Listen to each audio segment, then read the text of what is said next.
Panunumpa sa tulong. Ako si Jane A. Bayunan Bonda na naihalan. Pangalawang punong bayan o Lagtas naman ay taimtim na nanunumpa.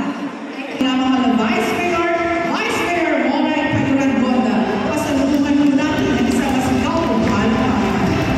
Magandang umaga po sa ating lahat, sa ating Congressman Ate Cruz, magandang umaga po sa mga department head na nandito, sa ating mga kapitan, mga kagawad, at higit sa lahat sa ating mga supporters at pamilya nandito, at syempre sa bago punong bayan, Mayor Andy Batis Estrada.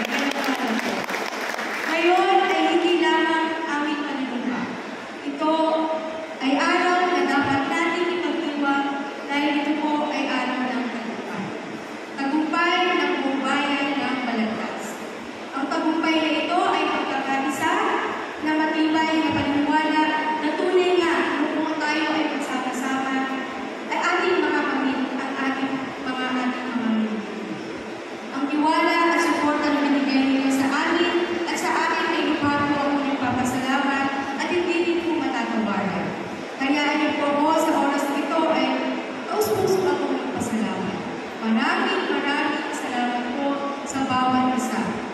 Ang pagkakataon niyo po na binigay sa akin ng 9 years bilang konsel ng bayan ay isang karangalan at ngayon naman po ay kauna-unahang pangalawang punong bayan ng ating bayan ay babae. Isang tungkulin na ating gagampanan sa loob ng 3 taon ng aming panunungkulan. Ang aking posisyon ay bilang isang vice-alcalde ng ating bayan ay hindi lamang posisyon.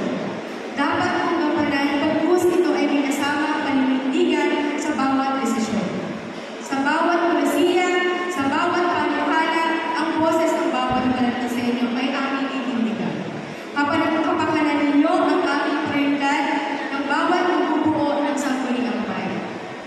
Bilang tagapangulo mo ng Sangguniang Bayan, sisiguraduhin mo ang mga batas, ang mga resolusyon, ang mga ordinansa na ating ipapasa at babanatasin ay para sa kabubuhan ng nakakarami at hindi mo lamang. Isusulong natin ang mga panuhana at hindi itaas ang kalidad at pamumuhay ng bawat Balagtasenyo sa pamamagitan ng Kaliwa ka mo, sa kaliwa. kalusugan at Sa may sound system ka mo. Kaliwa mo. tayo rin po ay magbabalangkas ng mga batas sa paglikha ng iba pang opisina na makakatulong sa ating punong bayan katulad ng Community Affairs Office at mga Public Information Office. Hindi lamang pagbabalangkas ng batas sa ating gagawin.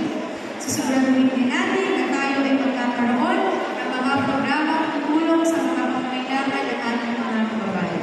Hindi ako kayo, nilinig ko po eh. Itutuloy natin ang mga programa ng kalusugan, kagaya ng mga check-up sa mata, patients at mga kababayan natin ginugupo ng mga sakit sa cancer, dialysis at iba pang pamamagitan sa pagbibigay ng ventilators sa pagpapaunayan sa ating mga senador.